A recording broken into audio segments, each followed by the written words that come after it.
Mirë, ne në këto momente do të ecim me rrjedhën e informacioneve tona dhe do të ndalemi në zhvillimet nga vendi. Rreshjet e shiut dhe të dëborës kanë përfshirë pjesë të territorit të Shqipërisë gjatë natës dhe orëve të para të mëngjesit të ditës së sotme, duke sjellë vështirësi të përkohshme në disa akse rrugore, veçanërisht në zonat malore.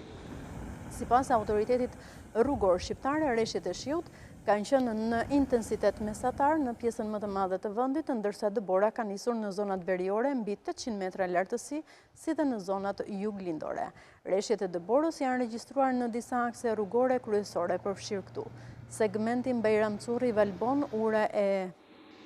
Bujanit Qafmorin, Fjerz Bajramcuri, Kukës Krum, Kukës Shishtanvec, Hani Hotit Vërmosh dhe Bog Theth. Situata e ngjashme është raportuar edhe në juglindje në akset Qukës Qaf-Ploq, Korç Voskopoj, Korç Ersek, Ersek Treurat, ku qarkullimi vijon me kujdes të shtuar për shkak të prezencës së dëborës në rrugë. Aktualisht, sipas autoritetit të rrugor shqiptar, të gjitha akset rrugore janë të hapura dhe qarkullimi vijon normalisht, me përjashtim të zonës së qafthores, e cila mbetet e bllokuar për shkak të rënies së vazhdueshme të ortekëve. Autoriteti rrugor shqiptar bën të ditur se kontraktorët ndodhen në terren me mjetet borpastruese dhe punëtor, duke kryer kështu pastrimin e akseve rrugore dhe shpërndarjen e kripës për të parandaluar ngricat dhe rrezikun për drejtuesit e mjeteve. Autoritetet u bëjnë thirrje drejtuesve të mjeteve që të tregojnë kujdes të shtuar gjatë qarkullimit në zonat me dëbor, të